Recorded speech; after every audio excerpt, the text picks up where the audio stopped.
I have the honor of nominating for the Senate presidency a tried and tested leader of this august chamber, a workhorse like no other, and a man who can strengthen the public trust in this institution in even the most turbulent times. No other than Senator Vicente C. Sotto III. It is my honor to second the nomination of Senator Vicente C. Sotto III for the Senate presidency. A former Senate president and the most seasoned member of this chamber, now in his 5th Senate term, Senator Sotto brings unmatched institutional memory. He understands both the weight of the Senate's traditions and the demands of principled dissent, qualities that powerfully distinguish his ability to lead the Senate. Sobrang nakakagulat na balita. Grabe, Senate President Francis Cheese Escudero hindi binoto. Nagulat binoto nila Senate President si Senator Sotto. Ayon sa nakalap nating impormasyon, mismong si Senator Zubiri nagsalita na mas gusto nila Senate President ulit si Tito Sotto. Maging si Senator Loren Legarda nagsalita, ayaw na nila kay Escudero. Mas magaling daw siya mag-Senate President kay Cheese, mas balanse si Sotto. Grabe, Senate President Francis Cheese Escudero hindi binoto. Nagulat binoto nila Senate President si Senator Sotto. Tara, panoorin natin. Now proceed with the election of the President of the Senate. Is there any objection? There being none, we will now proceed with the election of the President of the Senate. Mr. President, I move that Senator Villanueva be recognized for the nomination. Senator Joel Villanueva is recognized. Thank you very much, Mr. President. Thank you, Acting Majority Leader. Mr. President, esteemed colleagues, throughout the years, many extraordinary senators have graced this august chamber. With so many courageous, passionate, and committed public servants in this chamber, it is incredibly difficult, if not impossible, to leave a legacy that truly stands apart. But in our long history as an institution, I dare say that Senator Francis Cheese Escudero is characterized among those who have left an indelible mark. Our relationship with Senator Escudero dates back during our glory days in the lower house of Congress. At the young age of 28, he rose to represent the district of Sorsogon with distinction, matching and even surpassing the caliber of more seasoned and veteran lawmakers, serving as Deputy Majority Leader and eventually as our Minority Leader. Nung ako po'y isang bagitong kongresista noong 12th Congress, ako po'y tambay doon sa Majority Leader's Office. Noong pong 13th Congress, tambayan ko naman ang Minority Leader's Office sa basement ng North Wing Building sa Kamara de Representantes. Hindi po dahil gusto ko yung amoy ng sigarilyo, kundi dahil parang classroom po na doon ay merong profesor na nagtuturo sa iyo. Tuwing lalabas po ako sa North Wing basement, ganado po ako palagi. Or to say the least, palagi po akong inspired at confident. During those years, Mr. President, I saw Senator Escudero's deep respect for law, his brilliance as a lawyer, his charisma as a leader, and eloquence as a speaker. Hindi na po siya nagsisigarilyo ngayon. Mr. President, they say some people bring out the best in us. For me, that person is Senator Cheese. He doesn't just fan the flames, he ignites the fire.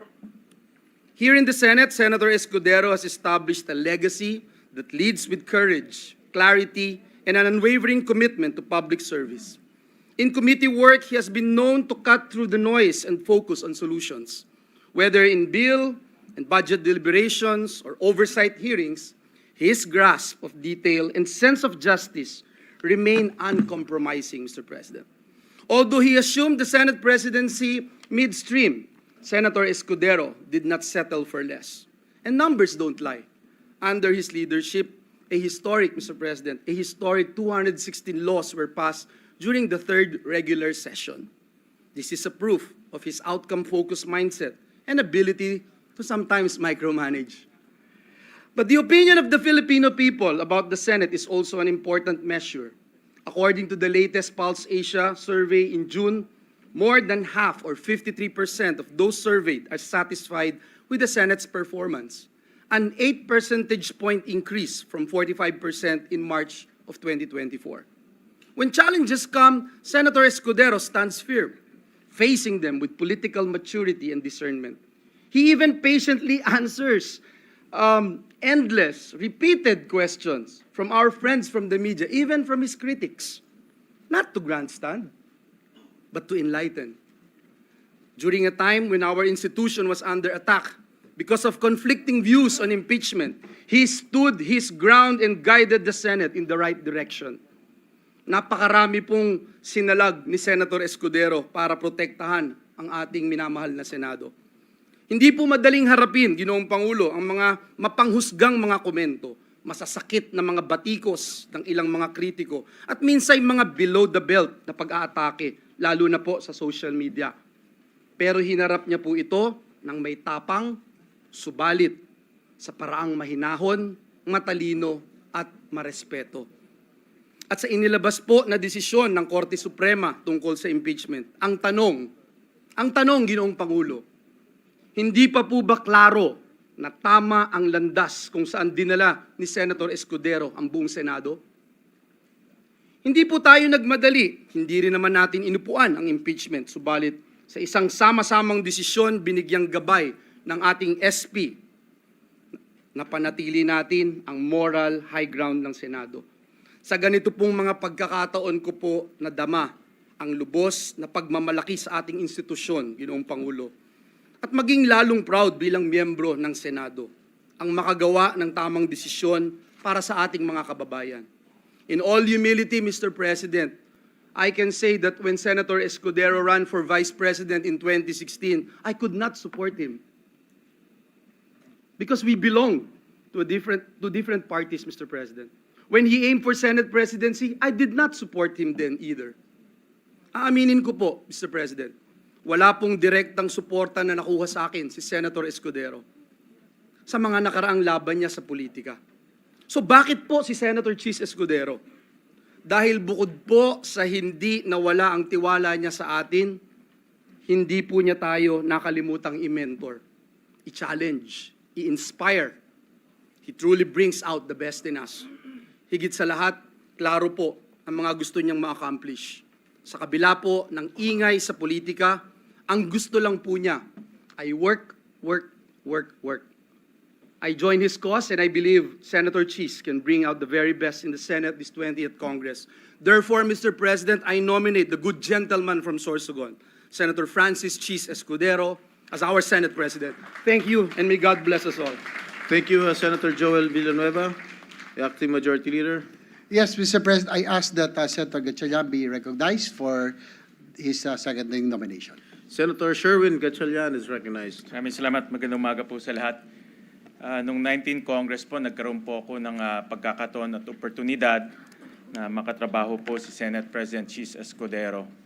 At bilang chairman po ng Senate Committee on Ways and Means, ang aming trabaho ay gumawa ng batas para makahanap ng bagong sources of revenue. At dahil po sa kanyang liderato, guidance, at sabi na nga ni Senator Joel, pagpupursige, nakapagpasa ho kami ng 10 batas sa Committee on Ways and Means kung saan makakalikom ang gobyerno ng halos 300 billion in new sources of revenues. Hindi ko makakalimutan nung binabalangkas ho namin yung Create More Law, na isa sa pinakakomplikadong batas na hinawakan po ng Senate Committee on Ways and Means. Merong mga 2, 3, 4 na gabi na pumunta ho siya sa aking tanggapan, umupo doon hanggang hating gabi at hindi ho aalis kung hindi ho matapos yung batas. Kaya po, dahil po sa kanyang pagpupursige, ang Create More Law ay ating naisabatas at ngayon ay pinapatupad po ng ating pamahalaan pang nasyonal. So with that, Mr. President, it is my great honor, it is with great honor to second the nomination of Senate President Chis Escudero. Thank you, Senator Gatchalian. Acting Majority Leader. Yes, Mr. President, I move that Senator Ronald Bato de la Rosa be recognized to second the nomination. Senator Ronald Bato de la Rosa is hereby recognized. Thank you, Mr. President. Mr. President, esteemed colleagues, ladies and gentlemen, as your attorney, it is my honor to express my profound support for one of the sharpest, most intelligent senators I have ever had the privilege of working with. A real attorney with a heart, Senator Chis Escudero. He whose nomination I have the honor of seconding. So we may call once again him Senate President. I admit that I started as a reluctant supporter of our Senate President, caught up in the whirlwind of events at the time. I gave the kind of support that was almost synonymous with surrender, with raised hands and tear-stained eyes, as if to say, wala na rin akong magagawa. But in the last few months of the 19th Congress, he showed us how his steady hand and calm voice shielded the Senate from anything that gets in the way of our sworn duty to the people, from any threat to our mandate.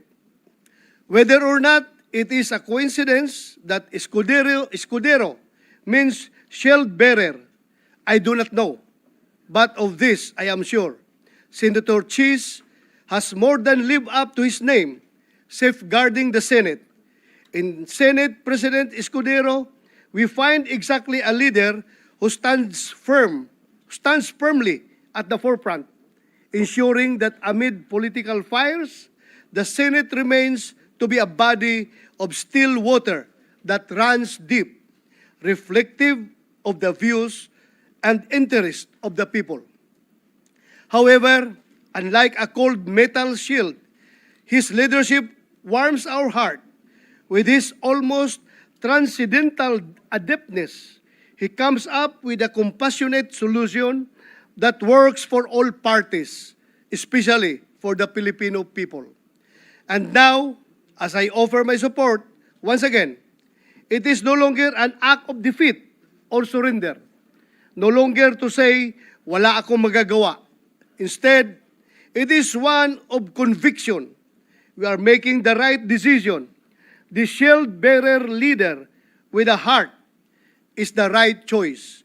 Maraming salamat, Mr. President, and I look forward to all that we shall accomplish in the 20th Congress. Thank you, Senator Bato de la Rosa, the acting majority leader. Yes, Mr. President, I move that Senator Raffy Tulfo be recognized to second the nomination. Senator Raffy Tulfo is hereby recognized. Thank you, Mr. President. My dear colleagues, today I rise not just to nominate a leader, but to honor a legacy of service and unwavering commitment to the Filipino people. I proudly support the nomination of Senator Francis Chis Escudero. More than anything, his experience and record in public service speaks for itself. From his early days as one of the youngest lawmakers in Congress to his role as Senate President during the 20th Congress, Senator Escudero has consistently championed legislation that uplifts lives. Under his leadership, the Senate passed key measures that strengthen our sovereignty, boost our economy, and protect our most vulnerable. But beyond the bills and titles, Senator Escudero brings leadership with heart. Matibay na puso ang kailangan upang pagtagpuin ang 23 magkakaiba na opinyon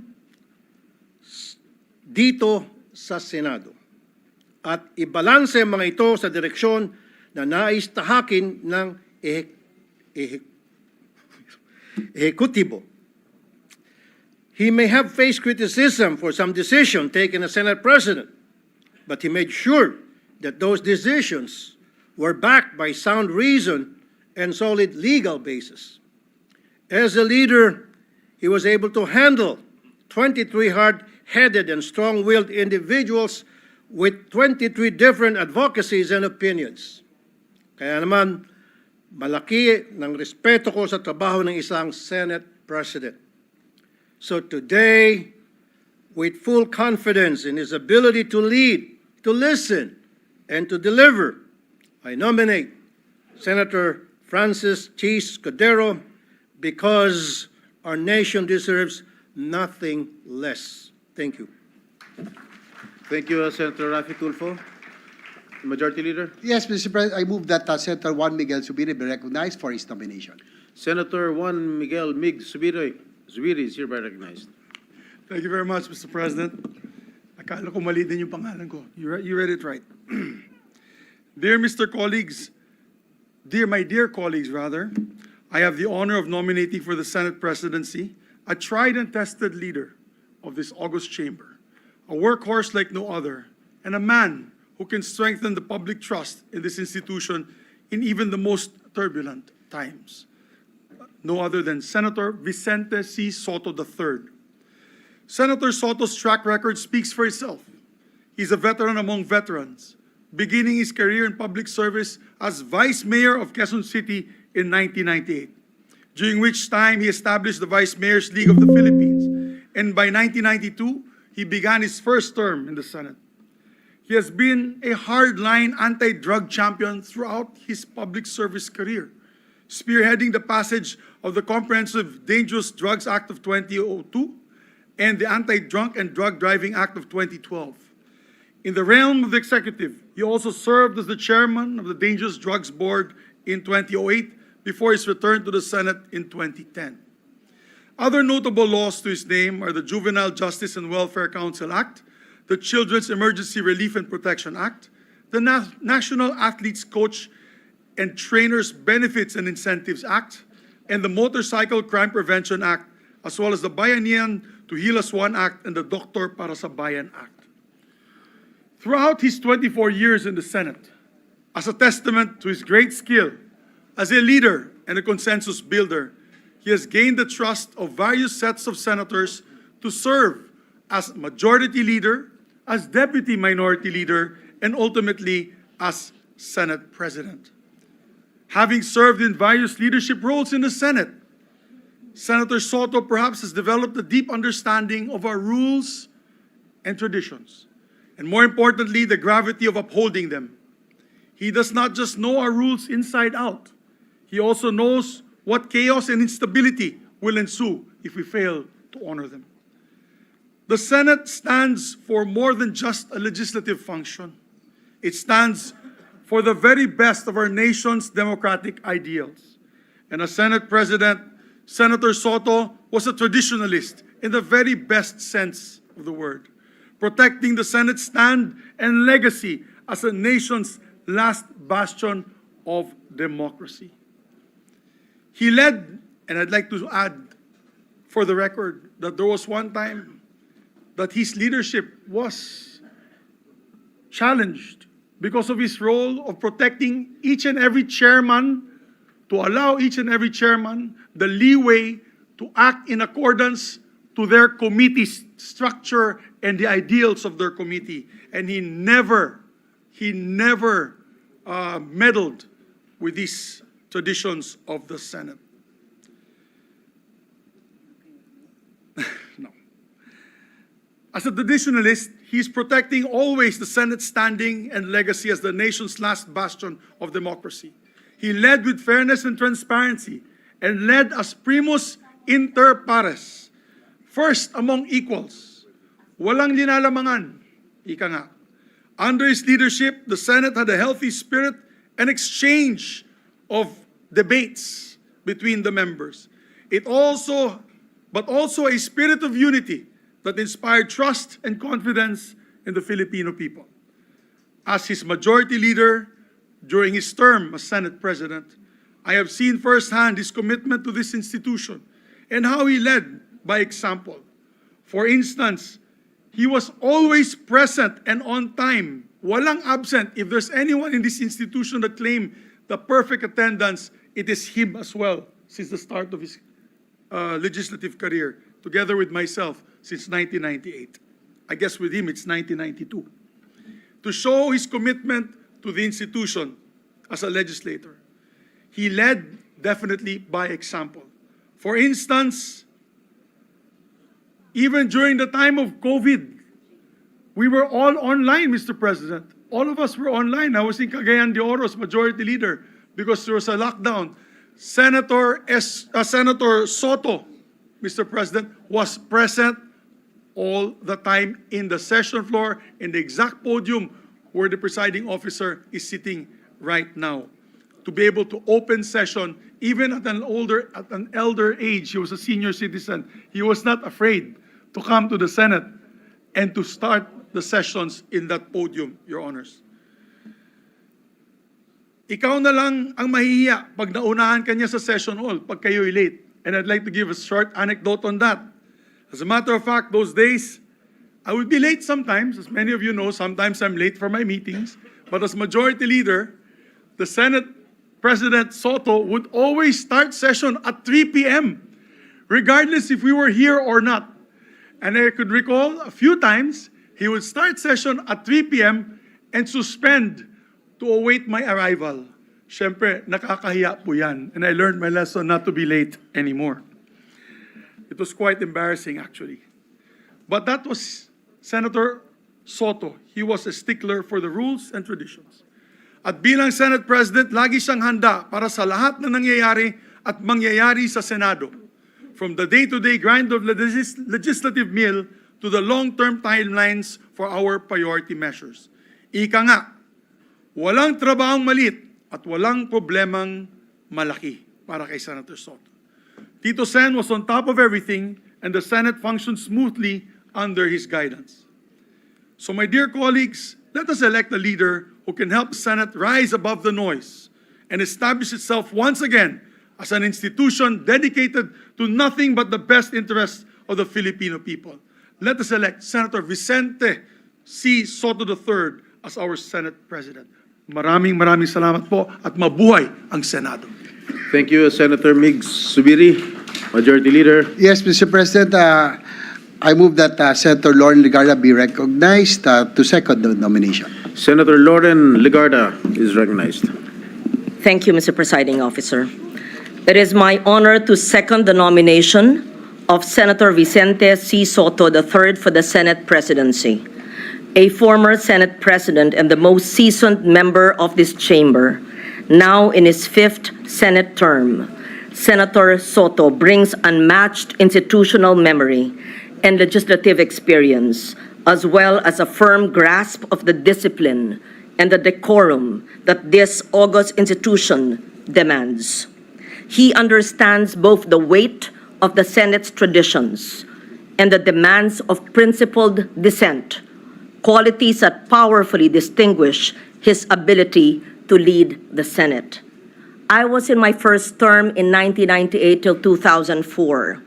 I was the majority leader in 2001, and he was the minority leader.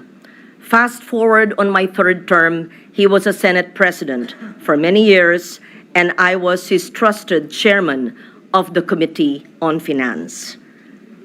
We've worked together for more than 25 years, and I can attest to his discipline that he will lead with transparency, discipline, decorum, accountability, and many more, the traits needed by the institution at this time.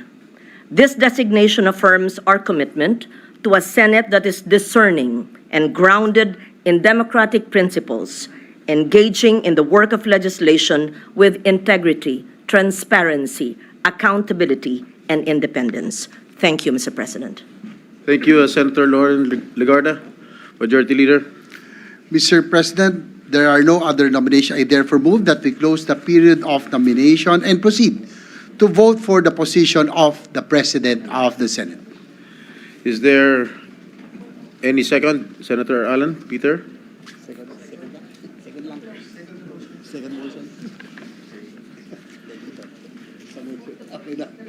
Is there any objection? There being none, the motion is approved. We shall now proceed to vote.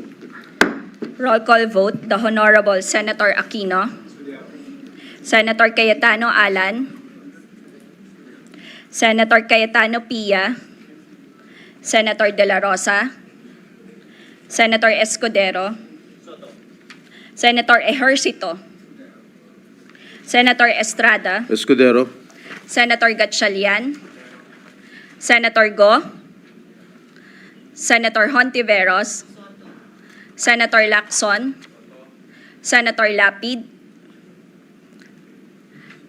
Senator Legarda, Senator Marcoleta, Senator Marcos, Escudero. what is the vote? Escudero. Hina. Escudero. Ba't mahina? Senator Padilla, Senator Pangilinan, And I'd like to explain my vote after the voting. Senator Sotto, Senator Tulfo Erwin, Senator Tulfo Rafi, Senator Villanueva, Senator Villar Camille, Senator Villar Mark, Senator Zubiri, Lapid Escudero, ha?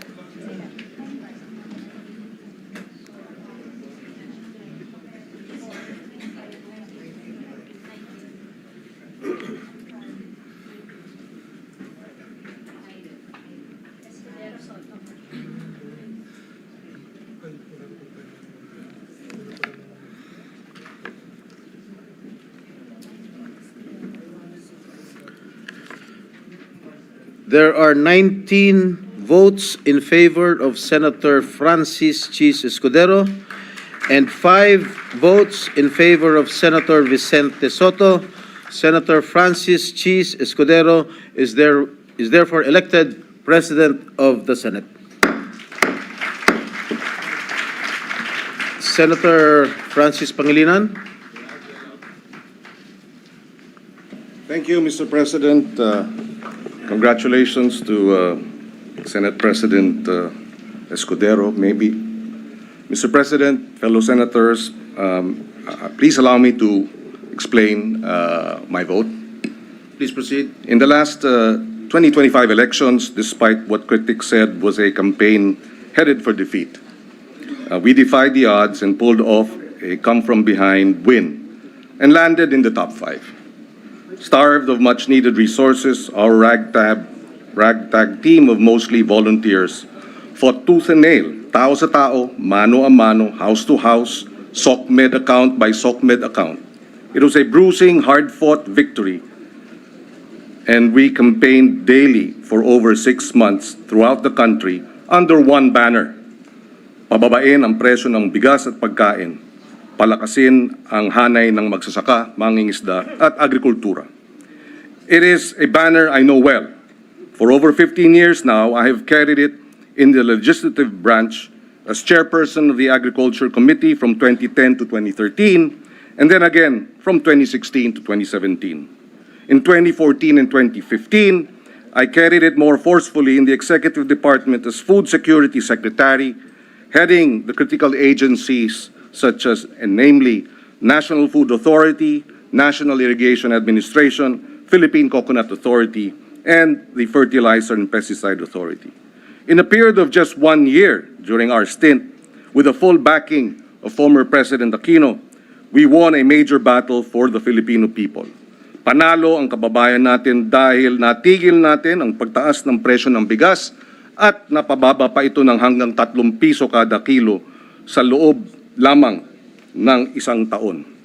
From 2014 to 2015, we brought down rice inflation nationwide from 15% to 0.8%, running after smugglers, hoarders, cleansing the bureaucracy and corruption in the NFA rice supply management, among others, that led to a savings of 7 billion pesos of government rice imports. By September 2015, we effectively managed rice prices, and nationwide inflation was at its lowest in 20 years. Kaya kung maalala natin ng ating mga kababayan, noong mga panahon na yun, maraming nabibili ang 500 piso at 1,000 piso sa palengke. Mababa, pinakamababang inflation. It is in this context that my decision to align with the majority and with the support of the majority of our colleagues secure the chairmanship of the Senate Agriculture Committee. We are facing our nation rather, is facing a food crisis. And high prices of food have led to unprecedented hunger incidents, as well as unprecedented stunting among our children. I'm not a political ally of the administration, but my 15 years experience in the agri and food sector, both in the legislative and executive branches, tells me that only if the executive and the legislative branches work together can we effectively bring down food prices and address hunger and food inflation. Nagawa na natin noon, at kung magbigay ng buong suporta ang ating Pangulo, magagawa natin ulit ngayon. Finally, in my 18 years as senator, I have seen Senate presidents come and go. I have seen majority and minority blocs dissolved periodically. I have witnessed political alignments rearranged and reconfigured repeatedly. But what is long-lasting, what has permanence, what has stability and certainty are the landmark pieces of legislation marshaled by effective, experienced, and dedicated chairpersons of Senate committees that enact into law and enacted into law that have a direct, meaningful, and lasting impact in the uplifting of the lives of millions of our kababayans. In the end, to reassure our voters and supporters, I say that our aligning with the majority does not and will not undermine our ability to remain fiercely independent as a senator of the Republic. In my nearly 2 decades as senator and nearly 5 years as majority leader, and I'm certain former Senate President Sotto, Senators Legarda and Lacson will agree with me. We have seen and worked with the likes of Senator Joe Arroyo, Senator Nene Pimentel, Senator Miriam Defensor Santiago, Senator Sergio Osmeña III, who, joining the majority, while aligned with the majority, were on many burning issues of the day, a majority of one. They all serve as inspiration for this representation to remain fiercely independent and, if need be, act as a majority of one in the service of the nation. Maraming salamat, Mr. President. Maraming salamat, dear colleagues. Thank you, Senator Pangilinan, Majority Leader. Mr. President, I move that we suspend the session to allow the Senate President to take his oath.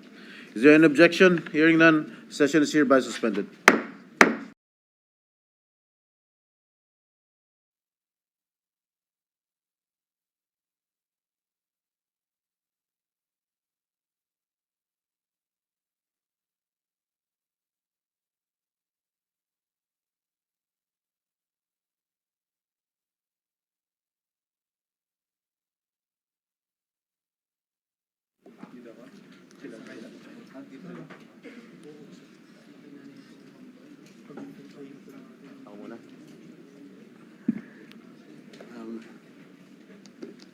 Majority Leader. Majority Leader. Yes, session is resumed, Mr. President. Session is resumed. We shall now proceed with the oath taking. Considering the solemnity of the occasion, may we ask the members of the Senate and our guests to please stand. The Honorable Senator Pia Cayetano will administer the oath to the Senate President-elect. Senator Escudero, please raise your right hand and follow after me. I state your name. I, Francis Cheese G. Escudero, Having been elected to the position of, having been elected to the position of Senate President, do hereby solemnly swear do hereby solemnly swear that I will well and faithfully discharge, that I will well and faithfully discharge, to the best of my ability, to the best of my ability, the duties of my present position, the duties of my present position, and of all other I may hereafter and of all others I may hereafter hold under the Republic of the Philippines, hold under the Republic of the Philippines, that I will support that I will support and defend the Constitution of the Philippines, and defend the Constitution of the Philippines, that I will obey the laws, that I will obey the laws, legal orders and decrees, legal orders and decrees, promulgated by the duly constituted authorities, promulgated by the duly constituted authorities, and maintain true faith and allegiance and maintain true faith and allegiance to the Republic of the Philippines, to the Republic of the Philippines, and that I impose this obligation upon myself voluntarily and that I impose this obligation upon myself voluntarily, without mental reservation or purpose of evasion. without mental reservation or purpose of evasion. So help me God. So help me God. Congratulations.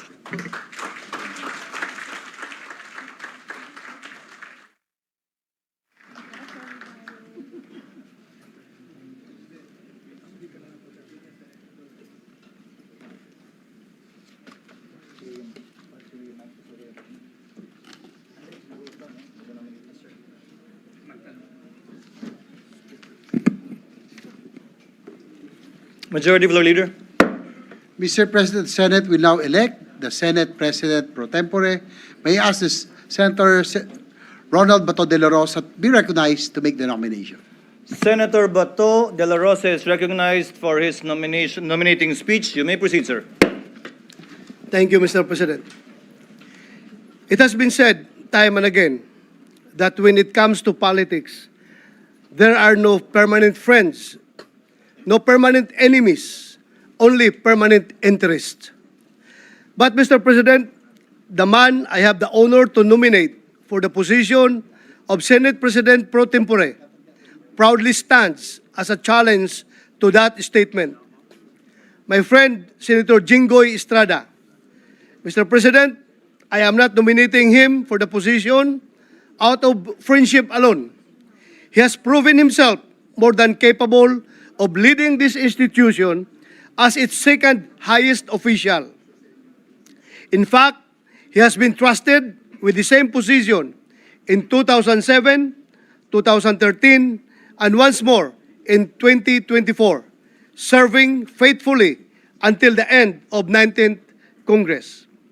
With his hard-earned seniority and accumulated wisdom from this chamber, Senator Jinggoy is a leader who steps up and delivers whenever he needs to, right when we need him.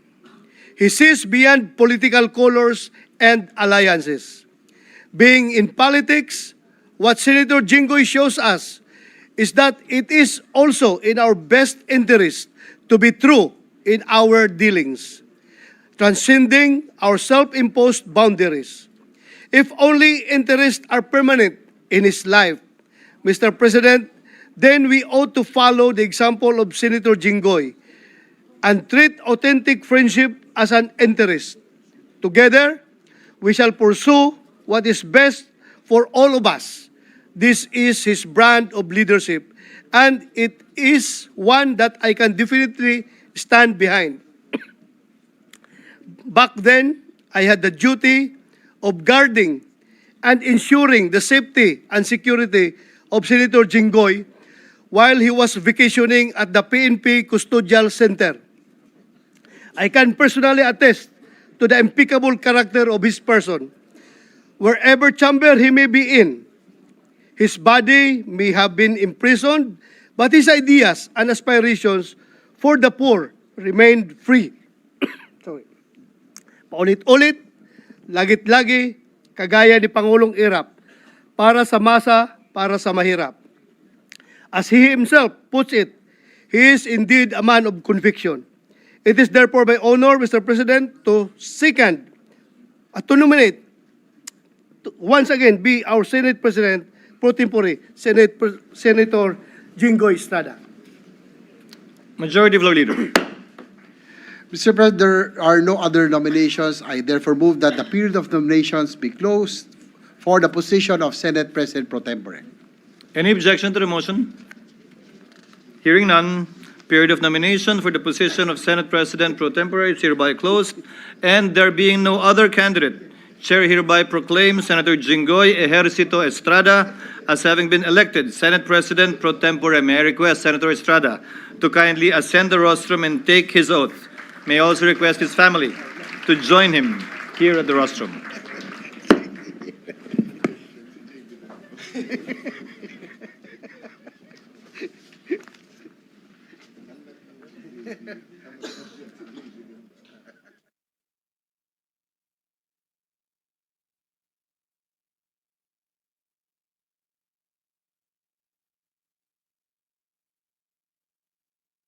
Mr. President, may I request my kid brother to witness my oath taking?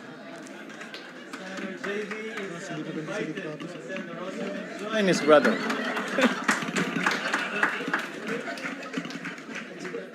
Baka maiyak ako niyan, ha? JB, yung luha po na. Please raise your right hand and repeat after me. I, please state your name. I, Jingoy Ejercito Estrada, Having been elected to the position of Senate President pro tempore, having been elected to the position of Senate President pro tempore, do hereby solemnly swear do hereby solemnly swear that I will well and faithfully discharge, that I will well and faithfully discharge, to the best of my ability, to the best of my ability, the duties of my present the position duties of my present position, and of all others I may hereafter hold and of all others I may hereafter hold, under the Republic of the Philippines. under the Republic of the Philippines, That I will support and defend the Constitution of the Philippines. that I will support and defend the Constitution of the Philippines, That I will obey the laws, that I will obey the laws, legal orders, legal orders, and decrees promulgated by the duly constituted authorities. and decrees promulgated by the duly constituted authorities, And maintain true faith and allegiance and maintain true faith and allegiance to the Republic of the Philippines. to the Republic of the Philippines, And that I impose this obligation upon myself voluntarily, and that I impose this obligation upon myself voluntarily, without mental reservation without mental reservation or purpose of evasion. or purpose of evasion. help me God. So help me God. Congratulations. Thank you.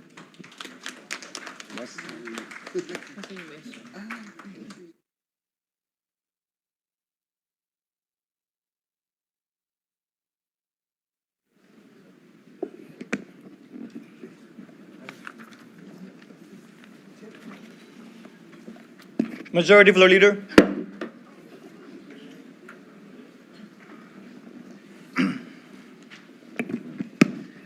Mr. President, the Senate will now elect the chairperson of the Committee on Rules. To make the nomination, I ask that Senator Alan Cayetano be recognized. Senator Cayetano is recognized for his nominating speech. You may proceed, sir. Mr. President, I'd like to thank God and thank our colleagues for this opportunity to nominate a man who, to many of us, is an untamed brother. When we agree with him 101%. When we disagree with him in a manner that brothers fiercely disagree. But one thing we can say is that he is always there for us. He is always in the session hall. He loves the work of building consensus. He wants the right laws to be passed. He wants to protect this nation. His record speaks for itself, Mr. President.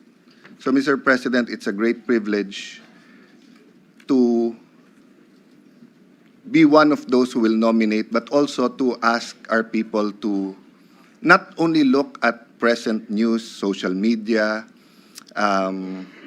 judge day by day certain actions, but put Joel Villanueva under the microscope. And when you put him under the microscope, you will see that he is seeking to build this nation. He is seeking God's kingdom here on earth. And I think, Mr. President, we will be very productive in the weeks, months to come, having Senator Joel Villanueva again as our majority leader. Thank you, Mr. President. So I hereby nominate him as our majority leader. Noted and entered into the records. Majority Floor Leader.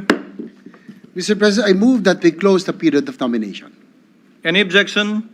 There being none, period of nomination for the position of chairperson of the Committee on Rules is hereby closed. And there being no other candidate, the chair hereby proclaims Senator Joel Villanueva as having been elected to the position of chairperson, Committee on Rules. And under the rules of the Senate is the majority floor leader. May I now request Senator Villanueva to ascend the rostrum to take his oath.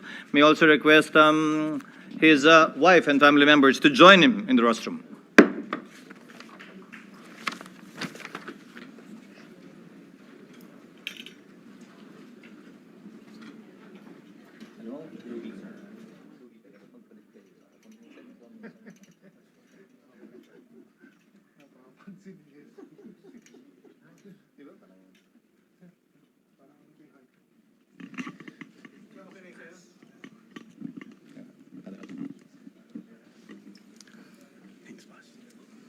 Please raise your right hand and repeat after me. I, please state your name. I, Emmanuel Joel Jose Villanueva, Having been elected to the position of Chairperson, Committee on Rules, having been elected to the position of Chairperson of the Committee on Rules, do hereby solemnly swear do hereby solemnly swear that I will well and faithfully discharge, that I will well and faithfully discharge, to the best of my ability, to the best of my ability, the duties of my present position, the duties of my present position, and of all others I may hereafter hold, and of all others I may hereafter hold, under the Republic of the Philippines. under the Republic of the Philippines. That I will support and defend the Constitution of the That Philippines. I will support and defend the Constitution of the Philippines. That I will obey the laws, That I will obey the laws, legal orders, legal orders, and decrees promulgated and decrees promulgated by the duly constituted authorities, by the duly constituted authorities, and maintain true faith and allegiance and maintain true faith and allegiance to the Republic of the to Philippines. the Republic of the Philippines. And that I impose this obligation upon myself voluntarily, And that I impose this obligation upon myself voluntarily, without mental reservation without mental or reservation purpose of evasion. or purpose of evasion. So help me God. So help me God. Congratulations. Thank you, Mr. President.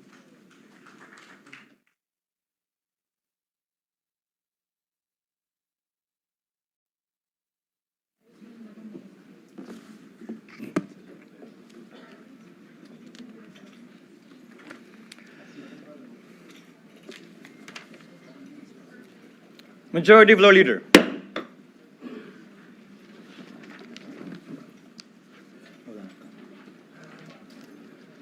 Thank you, Mr. President. At this juncture, I move that we proceed with the election of the Secretary of the Senate. So move, Mr. Any President. objection? Hearing none, motion is approved. Mr. President, for the position of the Secretary of the Senate, may I respectfully nominate Attorney Renato N. Bantug Jr. So move, Mr. President.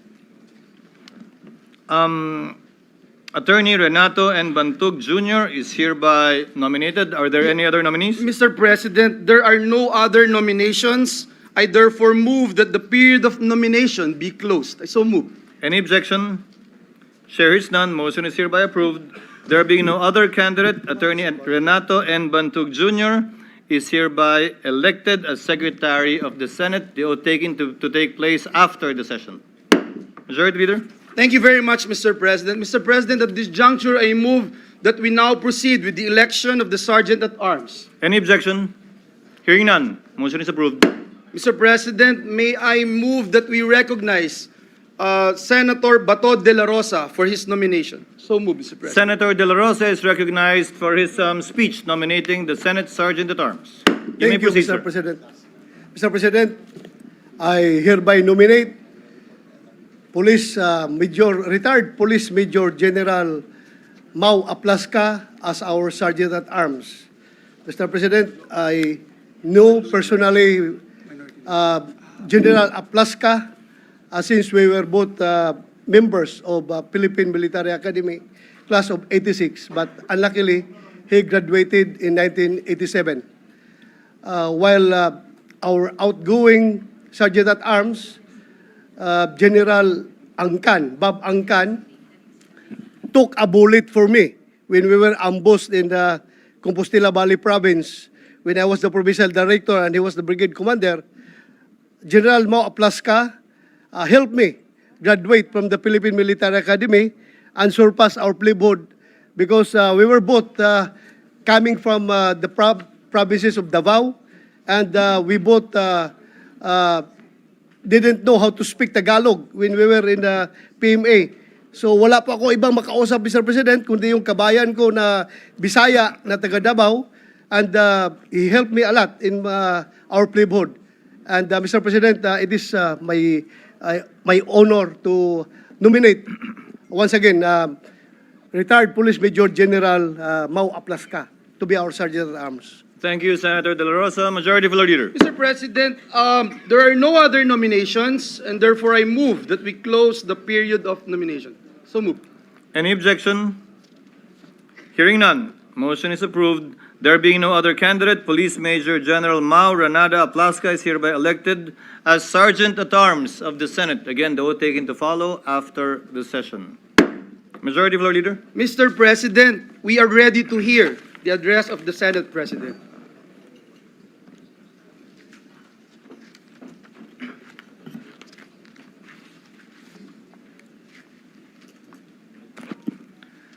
Bago ako magsimula, nais ko magpasalamat sa aking mga kasamahan sa patuloy po ninyong paniniwala at pagtitiwala. Esteemed members of the Diplomatic Corps, members of the Cabinet, my dear colleagues in the Senate, both past and present, my fellow workers in government, mga minamahal kong kababayan, Diyos marhay na aga sa Saindo Gabos, good morning. As we open the 20th Congress of the Republic of the Philippines, allow me to begin, as I do every morning, with a prayer for serenity. If you're familiar with it, kindly bear with me. Lord, grant us the serenity to accept with patience the things we cannot change. Grant us the courage to change the things that we can, and most importantly, grant us the wisdom to know the difference. These words have comforted me all of my life, especially now, as we enter another turbulent chapter in our nation's history. These words also offer clarity in times of confusion and calm in moments of crisis. Of late, there seems to be no shortage of either. It seems our days are full of contention and conflict, issues that divide, politics that polarize, and partisanship that distracts us from our work. Some will say we are a divided nation, and that this is reflected even in our chamber. To this I say, in a democracy, disagreement is not division, and that debate is not synonymous with dysfunction. On the contrary, I believe that disagreements, debates, and disputes are evidence that our democracy is alive and well. For as history has shown us, democracy does not wither from too much debate. Rather, it dies from too little. In our line of work, we should not and cannot take things personally, especially in the age of social media, where every citizen has a platform in the palm of his or her hands. We should not and cannot respond to every comment. We should rise above any anger, resentment, and bitterness we may have. We should move on. We should move forward, and we must continue to do our job. We are here to serve our people, guided by our conscience, driven by our conviction, and emboldened by courage. We should not and cannot bow to a mob. We will not be cowed by the shrillest of voices. We will stand up for what is right, what is just, and what is consistent with the rule of law and our Constitution. That we disagree does not mean that you are right and I am wrong, or that I am right and you are wrong. After all, nobody has a monopoly of good ideas, intentions, and plans for our country, nor does anyone have a monopoly for love of our country. Just because I am not on your side does not necessarily mean I am on the wrong side. Let history be the judge of that, for hindsight is always 20/20. We are the nation's conscience, and it's the final check of abuse and tyranny of the so-called majority at times, unyielding to threats, unmoved by noise, and unafraid to say no if it is the right thing to do. And let me make one more thing clear, though. Yes, I may hold the gavel. I may preside over sessions, issue orders, and signal the start and end of debates. But this Senate is not mine alone to lead. The direction we will take will never be determined by a single hand, much less my hand, but by 24 heads, each with a mandate, each with a mind, each with a voice that matters. This is a collective body, and its strength lies in the balance, not in the banging of that gavel. While we come from different provinces, parties, and pasts, I have no doubt this Senate shall prevail despite the issues that have come to divide us. We have overcome them before, and we shall overcome these again. Throughout history, humanity has thrived on the rich tapestry of diverse perspectives, each contributing a unique thread to the fabric of our society. It is this mosaic of voices that brings innovation, progress, and understanding. No one perspective holds all the answers, and it is precisely in our differences that we should find strength. We must cherish diversity of thought and approach it with humility. We are part of an ever-evolving conversation where every voice should matter, where dialogue leads to discovery, and where disagreement can be just a stepping stone to deeper comprehension. Let us open our minds, listen actively, and learn from one another. Ang mga pagkakaiba po natin ay hindi sagabal. Bagkos ito ang nagbibigay saysay sa ating mga deliberasyon. And in the 20th Congress, as in those before it, there will be many deliberations and discussions, some more contentious than others. In these moments, I pray we choose to listen more, not to shout louder, to disagree without being disagreeable, to always be respectful and to respect each other's opinion, to speak not to score political points, but to make a point, and to debate not to destroy each other, but to build the nation together. At the end of the day, we must work together to find common ground and common cause, to find common solutions to our common problems. Hiling at panawagan po ko po sa aking mga kapwa senador, magtrabaho po tayo sa kabila ng ingay ng politika sa ating kapaligiran. Dahil lahat tayo ay nasa iisang bangka lamang, at iisang direksyon lamang ang ating tinatahak. Tungo sana sa pagkamit ng mga pangarap, hangarin, mithin at layunin ng ating mga kababayan. Every day, the Filipino people look to the Senate to come up with solutions that will improve their lives, address their needs, and bring their aspirations within reach. First, to put food on their tables, roofs on their heads, and sufficient paychecks in their pockets. To lower the cost of living so that each family may live comfortably and humanely. To open doors of opportunity, providing meaningful jobs and support to small businesses. To support the farmers who feed our people yet cannot feed their own. To write a national syllabus that will truly educate our children and prepare them for the future. To provide a healthcare system that treats the sick without bankrupting their families. To install a safety net for those who fall through the cracks and enable them to rise again.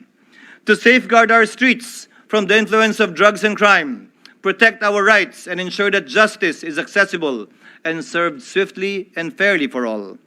To defend our borders, secure our seas, and uphold our sovereignty while maintaining cordial relations with other nations.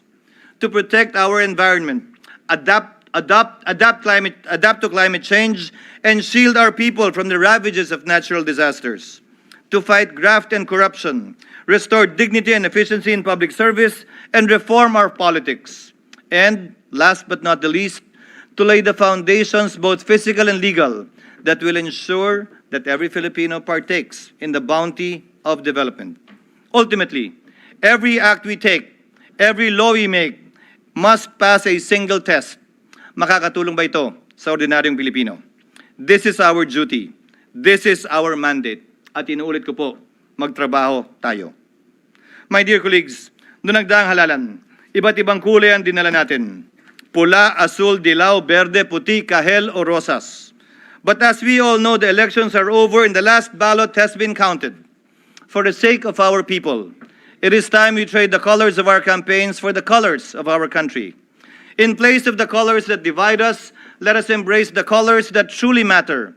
The colors that define who we are as a nation. The colors on the flag that hangs before us. Asul, sagisag ng lahing Pilipino na kakaiba sa ibang mga lahi. May dangal, may paninindigan, at hindi kailanman papalupig.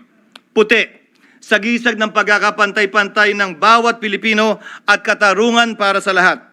Dilaw na araw at mga bituin, sumasagisag sa mga mataas na mithiin, hangarin at layunin ng ating mga kababayan at pag-asa na dala ng bawat bukas. Pula, sagisag sa ating kahandaang hindi lamang mamatay, kung kinakailangan lumaban at pumatay, alang-alang sa kalayaan at kasarinlan ng ating bayan.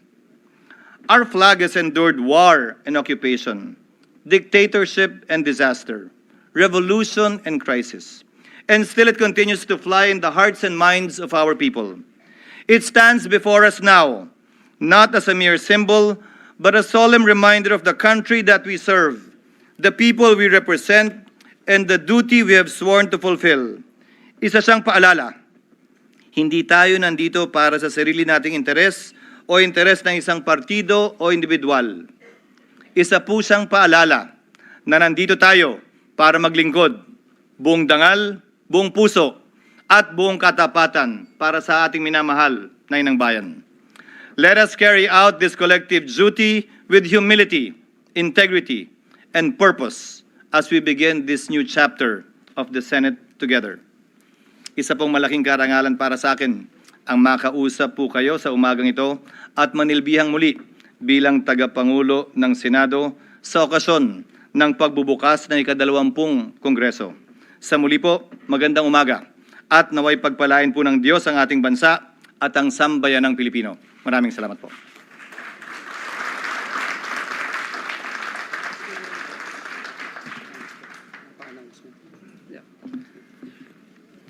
Mr. President. Majority Floor Leader. Mr. President, in line with the call from the Senate President, may we invite all members of the Senate to attend all members caucus tomorrow at 1 p.m. in the Senate President's office. Just to put that on record, Mr. President. Mr. President, at this juncture, may I move that we recognize the distinguished gentleman from Bukidnon, Senator Mig Zubiri, who is seeking the floor. What is the pleasure of the Honorable Zubiri? Thank you very much, Mr. President. Mr. President, we'd just like to manifest on those who dissented on the election of the Senate President that we would like to nominate for our minority floor leader no other than Senator Vicente Sotto III, just for the record. Thank you, Mr. President. Noted and entered into the records. Senator, what is the pleasure of Senator Sotto? Mr. President, thank you. I'd like to thank my Majority Leader and former Senate President, Mig Zubiri, for that.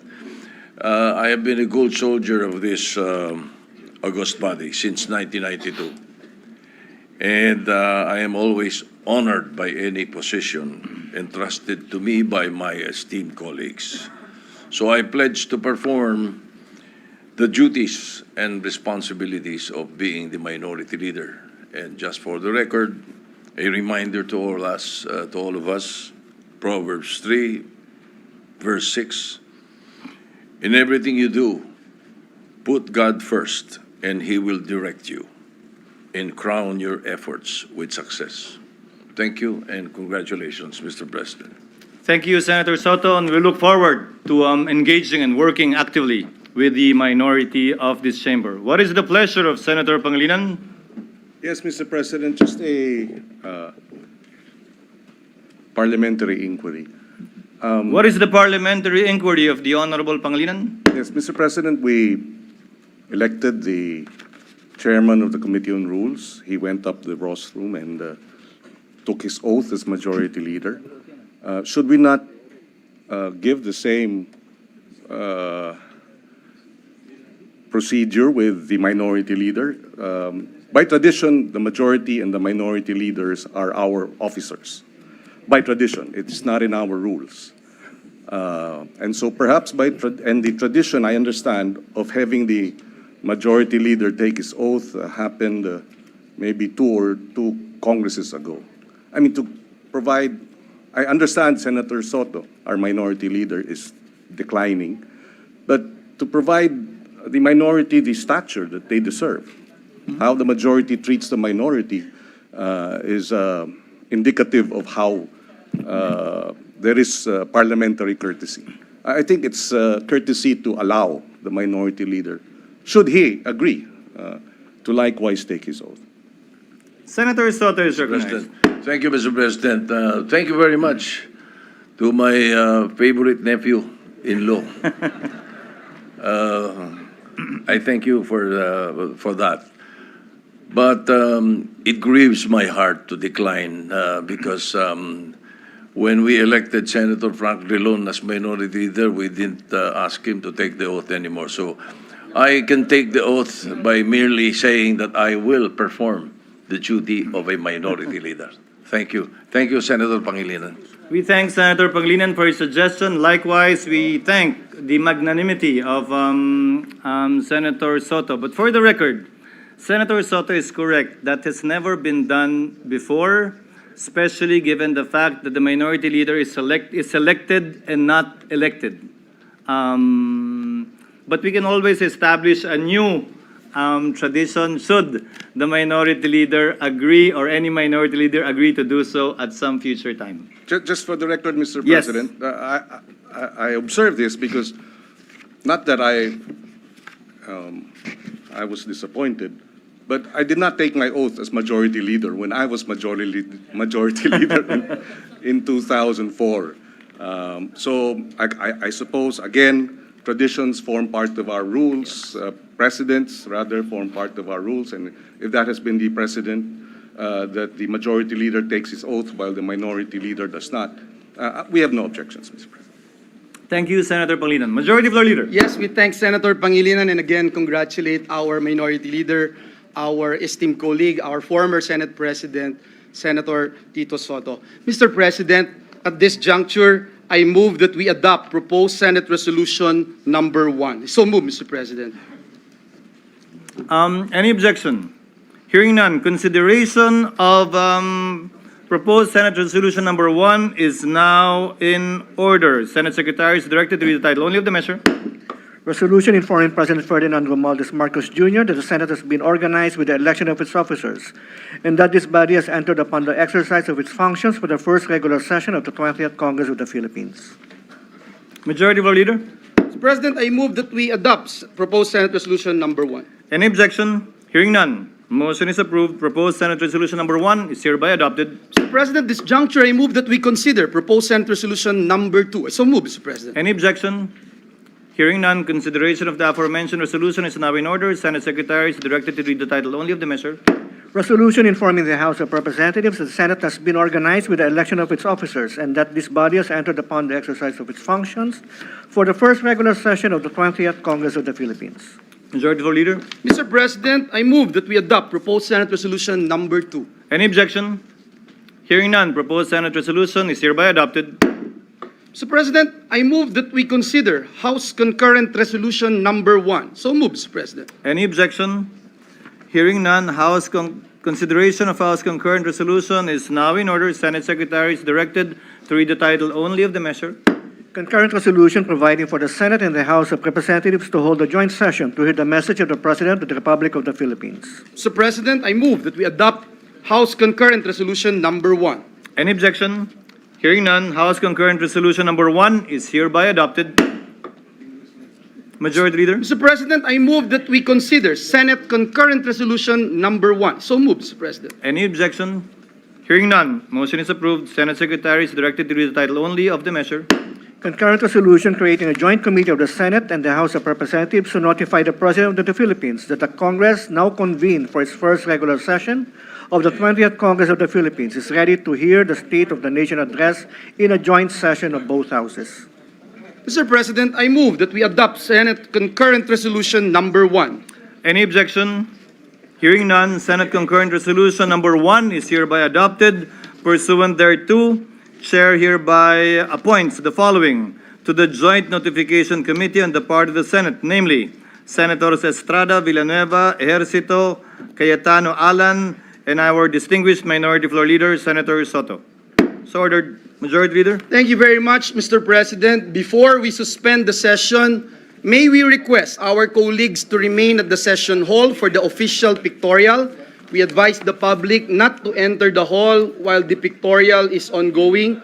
Mr. President, there being no further business, I move that we suspend the session until 4 o'clock this afternoon, at which time we shall reconvene at the session hall of the House of Representatives to hear the State of the Nation address of President Ferdinand Romualdez Marcos Jr. in a joint session of both houses of Congress, and upon its adjournment, the session of the Senate shall be considered adjourned until 3 o'clock in the afternoon of Tuesday, July 29, 2025. So moved, Mr. President. Any objection? Hearing none, the session is suspended until 4 o'clock this afternoon for the joint session of Congress. May the Chair again remind our colleagues to remain on the floor for our traditional picture opportunity, picture taking, and for our respective spouses to kindly remain in the gallery for the photo op as well. The members of the Senate are advised to proceed and to be seated at the Senate Session Hall of the House of Representatives on or before 3:30 p.m. Session is suspended. Ngayon, ikaw, bilang Pilipino, ano ang masasabi mo at reaksyon sa balitang ito? Mag-iwan ka ng komento sa ibaba at atin pong babasahin isa-isa.